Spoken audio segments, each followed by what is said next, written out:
if you've ever eaten crow pie, this is the gun for you.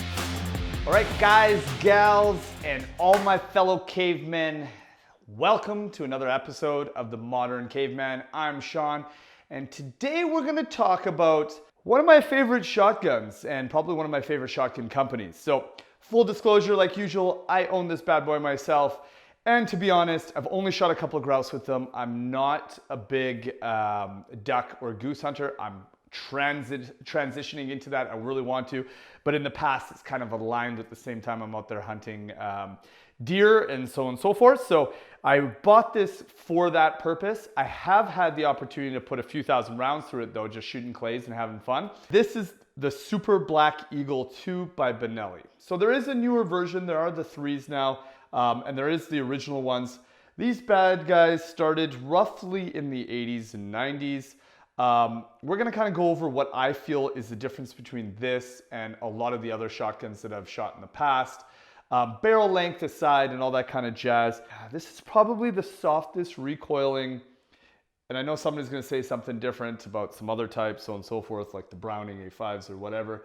But to me, this is one, for the weight, it's one of the softest recoiling 12 gauge semi-autos I've had a chance to. Obviously, Benelli makes pump. Benelli makes a whole bunch of different stuff. They have more tactical shotguns that run the same type systems.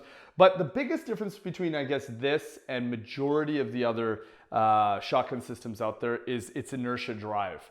And that's something that Benelli's really taken to another level. So this particular one's in 12 gauge. It is a 3.5 inch. So I've thrown some 3.5 inch buckshot, sorry, not buckshot, but birdshot through it. Even at that size, and I'm hucking pellets, we're no longer allowed to use lead out here, so it's all steel.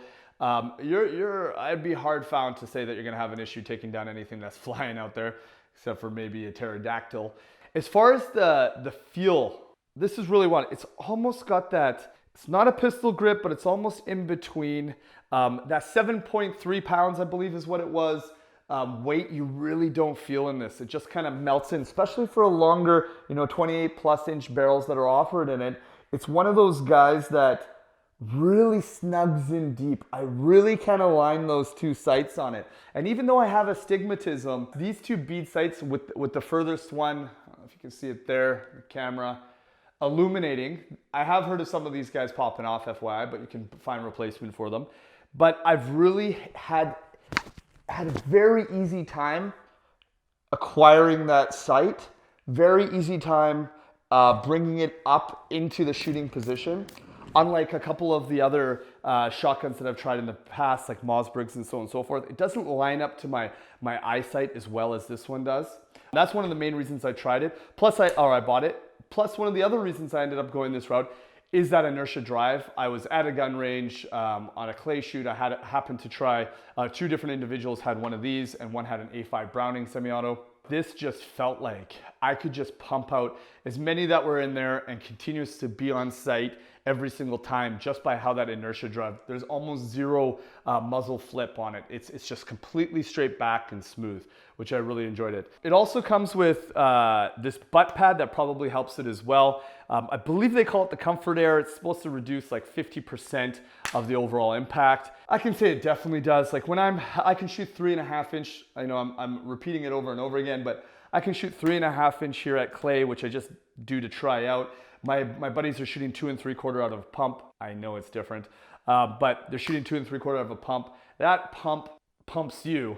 This guy, you're shooting it like it's not even there. So I really, really like how it feels up against my shoulder and the lack of kick in comparison to everything else. And I don't blame you. I'd make fun of me too, with everybody saying, yeah, the kick means nothing. It's a 12 gauge shotgun, etc., etc.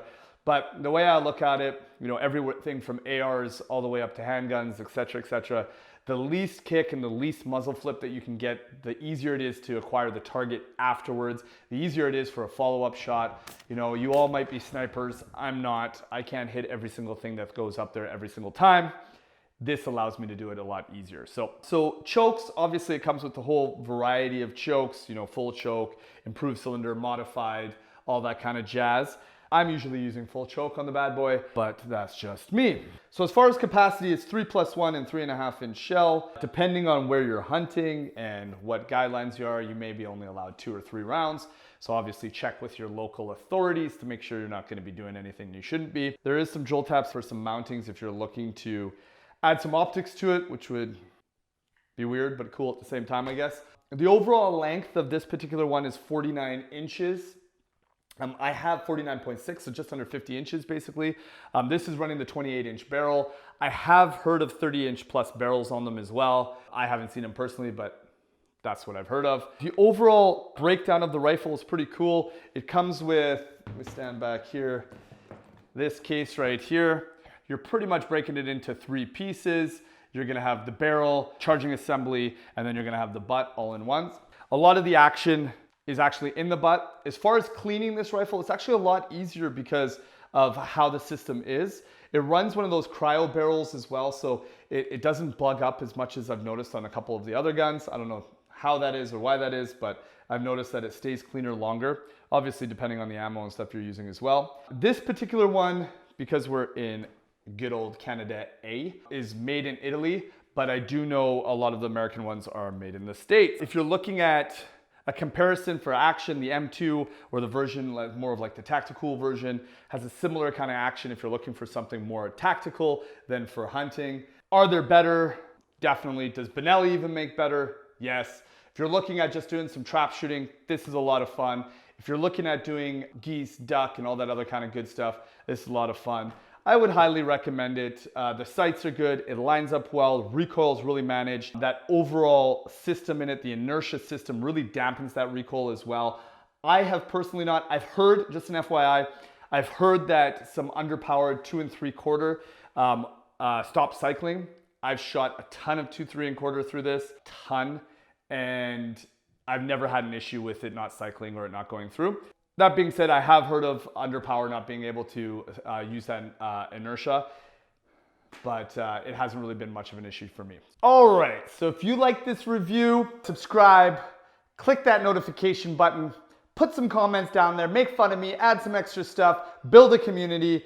I'm here to better not only our lifestyles, to bring back some of those traditions that we had growing up, to make men into men, transform myself, and hopefully help you guys along the way. So if there's anything else you'd like me to review or talk about, or somebody you'd like me to interview, please mention it down there. I'll be all over it responding. And yeah, thanks for joining the Caveman.